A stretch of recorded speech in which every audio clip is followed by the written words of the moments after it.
Telangana studio में आइए आज देखते हैं आजमपुरा म्यूनसिपल डिवीजन से एमबीटी की कैंडिडेट मोहतरमा अस्मा खातून ने नॉमिनेशन दाखिल किया। इनके हमरा एमबीटी के स्पोक्स पर्सन जनाब अमजदुल्ला खान खालिद, एमबीटी के कायदीन और कारकुनों की कसीर तादाद मौजूद थी। इस मौके पर एमबीटी के कायदीन और कारकुनों में जोशो खरोश नजर आया। अभी जो है आजमपुरा म्यूनसिपल डिवीजन से मेरी वाइफ मिसेस अस्मा खातून नॉमिनेशंस फाइल किए हैं, क्योंकि आजमपुरा वार्ड जो है ये लेडीज़ रिजर्व के लिए है, जहां पर मैं पहले कारपोरेटर था। बदमाशी के तौर पे बोलिए या आपके ये वार्ड को रिजर्व किया गया था, तो इस वार्ड के ऊपर अस्मा खातून एमबीटी सपोर्टेड कैंडिडेट की तरफ से नॉमिनेशन सभी फाइल किए हैं। मुझे उम्मीद है कि मेरा साबिका रिकॉर्ड देखते हुए आजमपुरे की आवाम भारी अक्सरियत से अस्मा खातून को कामयाब करेगी, पहली चीज़।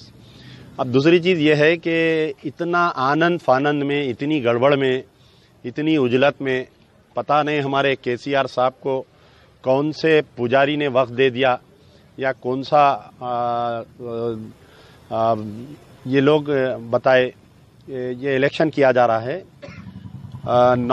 यानी रिटर्निंग ऑफिसर्स को ट्रेनिंग नहीं दी गई, कोई मटेरियल नहीं है, फॉर्म्स नहीं है वहाँ पर, कोई यानी कोई मटेरियल ही नहीं है। रिटर्निंग ऑफिसर्स इतना परेशान हैं।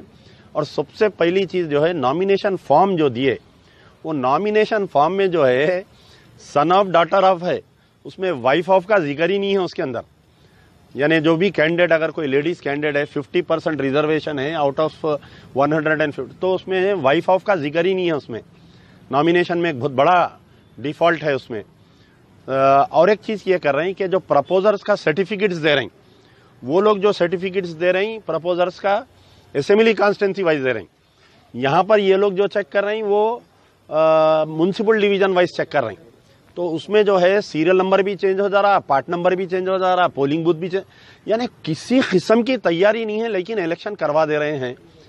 ये हालिया कोविड-19 से लोग परेशान हैं, फिर ऊपर से आपके ये जो हालिया बारिश हुई, more than 5 lakh voters of the old city और न्यू सिटी अभी घरों में नहीं है साहब। कौन आके वोट डालता बताइए? पूरा बाबा नगर खाली पड़ा हुआ है, आपके नसीब नगर, गुलशन इकबाल कॉलोनी, कृष्णा रेड्डी नगर, बालागंज, तालाब कट्टा, भवानी नगर, घरों में लोग अभी अंदर दाखिल नहीं हुए। और हमारे चीफ मिनिस्टर साहब को इलेक्शन करवाने का सुधर गया। यहाँ पर इलेक्शन इज नॉट इम्पॉर्टेंट, लोगों की जान वो है, तो इसके बावजूद इलेक्शंस करवाए। और एक साजिश की गई कि ना, आप देखिए कि 2 बॉडीज होते हैं इलेक्शन करवाने के लिए, एक होता है इलेक्शन कमीशन ऑफ इंडिया और एक होता है स्टेट इलेक्शन कमीशन, जो लोकल बॉडी से इलेक्शंस कराते हैं।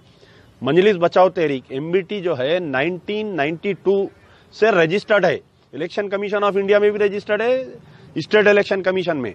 यूनाइटेड आंध्रा जब तक था, हम जब तक भी इलेक्शन लड़े, तेलंगाना अलग होने के बाद में हालिया 2016 का जो इलेक्शन वो भी हम लड़े, हमारी बगैर इत्तला के हमारे को डी रिकॉग्नाइज कर दिया गया। रिसेंटली जो तेलंगाना में म्यूनसिपल बॉडीज के इलेक्शन हुए, हमारे को मीटिंग में नहीं बुलाया जा रहा था, तो हम जाके मालूमात की रिकॉग्नाइज कर दिए। उसकी वजूहत क्या बोले तो बोल रहे हैं कि आप अकाउंट सबमिट नहीं करें, जबकि ऐसा कोई ऑर्डर नहीं है तेलंगाना स्टेट इलेक्शन कमीशन में आप कोई देना, क्योंकि हम इनकम टैक्स में बता रहे हैं हमारा पूरा, हम इलेक्शन कमीशन ऑफ इंडिया में बता रहे हैं, तेलंगाना स्टेट खैर हमारे साथ नाइंसाफी की, तो हम 2 अक्टूबर के दिन फ्रेश एप्लीकेशन दिए रजिस्ट्रेशन के लिए, और कानूनन 15 दिन के अंदर हमारे को रजिस्ट्रेशन करके सर्टिफिकेट देना था। पता नहीं जो इलेक्शन कमिश्नर को क्या दबाव था, समझ में नहीं आया। पहले तो कई दिन तक इलेक्शन कमीशन नहीं था, कोई एप्लीकेशन सबमिट नहीं कर रहे थे, सेक्रेटरी नहीं था वहां पर। नए इलेक्शन कमीशन आए, हम 2 अक्टूबर के दिन ले जाके सबमिट करें, तो 2 अक्टूबर से 15 दिन क्या होते बोलिए आप, तो 17 अक्टूबर तक हमारे को दे देना था। लेकिन हमारे को रोजाना मैं दफ्तर को चक्कर काटता रहा। इवन मैं 16 अक्टूबर के दिन, 17 अक्टूबर के दिन भी गया, इंस्पाइट ऑफ संडे सैटरडे, तो यही बोलते रहे कि आज शाम में दे रहे हैं आपको, सुबह में दे रहे हैं आपको। अचानक नोटिफिकेशन इश्यू कर दिया। अब नोटिफिकेशन इश्यू करने के बाद में कोर्ट में भी अगर हम गए, तो हमारे को जो है कोर्ट यही बोलता है कि the ball has started running, आप बाद में आई है इलेक्शन के बाद में। खैर इलेक्शन कमीशन में जो हमारे साथ बदमाशी की गई, हम खामोश बैठने वाले नहीं है। Will go to high court, will go to supreme court, कौन बदमाशी किया, किसका एजेंट था, वो पूरा निकालेंगे। उसका करेंगे, अच्छा काम करेंगे, उसको नहीं छोड़ेंगे। तो अब ये है अच्छे माहौल में ये जो है बल्दिया का इलेक्शन हो रहा है, लेकिन जो टीआरएस की तरफ से जो हमारी मस्जिदों को ढा दिया गया, 4 मस्जिदों को, एयरपोर्ट की एक खाना मस्जिद, कोतागुड़म की जो फॉरेस्ट की मस्जिद और सेक्रेटेरिएट की 2 मस्जिद, उन तमाम को सबक सिखाने का अल्लाह ने मौका दिया। मेरे वालिद मरहूम अमानुल्लाह खान अक्सर कहा करते थे कि अगर किसी को अल्लाह ताला तबाही के रास्ते पर ले जाता है तो उसकी औलाद नहीं खींचता, उसकी शोहरत नहीं खींचता, उसकी जायदाद नहीं खींचता, सिर्फ और सिर्फ उसकी अक्ल पे पर्दा डाल देता। तो ये दुब्बाका का बाई इलेक्शन के रिजल्ट से केसीआर साहब हैरान होके, परेशान होके अचानक तरीके से ये जो इलेक्शन का ऐलान करे, मुसलमानों को और खास तौर पर हिंदुओं को, क्योंकि सेक्रेटेरिएट में उनकी एक मंदिर को भी तोड़ा गया, तो इनको सबक सिखाने का एक सही मौका मिला है। मैं समझता हूं कि अगर कोई मुसलमान टीआरएस को वोट देता है तो उसकी मुसलमानियत खतरे में है, उसको तजदीद ईमान करना पड़ेगा। उलमा मशाइखीन और ख़ास तौर पर वो बिरयानी उलमा मशाइखीन से मेरी गुजारिश है, खुदारा अब वक्त आ गया है, आपके ईमान को कसौटी पे घसने का वक्त आ गया है हर मुसलमान को। केसीआर, अरे बड़ी हंसी आई मुझे, केटी रामाराव साहब कल बोल रहे कि हमारा एमआईएम से झगड़ा है ओल्ड सिटी में। ये नूरा कुश्ती हुआ करती थी पहले, आपको मालूम है कि पहले से तय रहता था कौन सा पहलवान जीतेगा, कौन सा पहलवान हारेगा। WWF की एक आज भी कुश्ती होती। तो मैं चैलेंज कर रहा हूं केटीआर साहब को, आप एक एफिडेविट लिख के दीजिए, एफिडेविट पे लिख के अवाम के सामने दीजिए कि there will be no future alliance with AIMIM बोल के लिख के दीजिए। आप दुब्बाका के रिजल्ट से आप हैबत खा गए। अरे वो बीजेपी की जीत नहीं है, कौन बेवकूफा तुम्हारे को रिपोर्ट डाल रहे हैं वो समझ में नहीं आ रहा। वो कैंडिडेट की शख्सी जीत है, वो ना टीआरएस की हार है ना बीजेपी की जीत है। एक असेंबली कॉन्स्टिट्यूंसी की जीत से आप परेशान होके आप बोल रहे हैं कि मेरा एमआईएम से ताल्लुक नहीं है, हम अकेले लड़ेंगे, हम 10 सीट लेंगे। आप 10 नहीं 15 लियो। लास्ट टाइम जब इलेक्शन हुआ तो हैदराबाद के 50 जो कारपोरेटर के सीट्स में 38 सीट्स में टीआरएस सेकंड पोजीशन पे है। आप हिम्मत है लड़ो भाई आप, मगर ये झूठ क्यों बोल रहे हैं अवाम के सामने।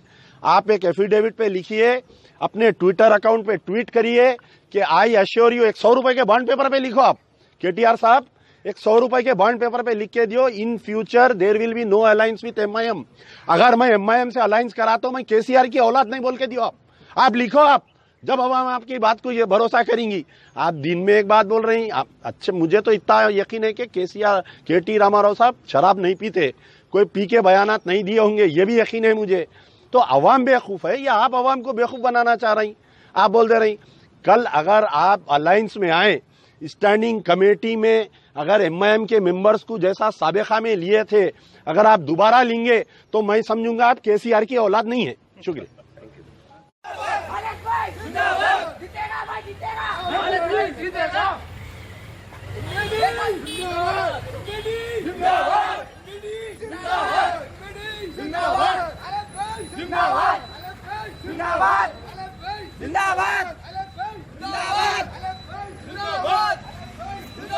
शेरों में शेर है, जीतेगा भाई जीतेगा।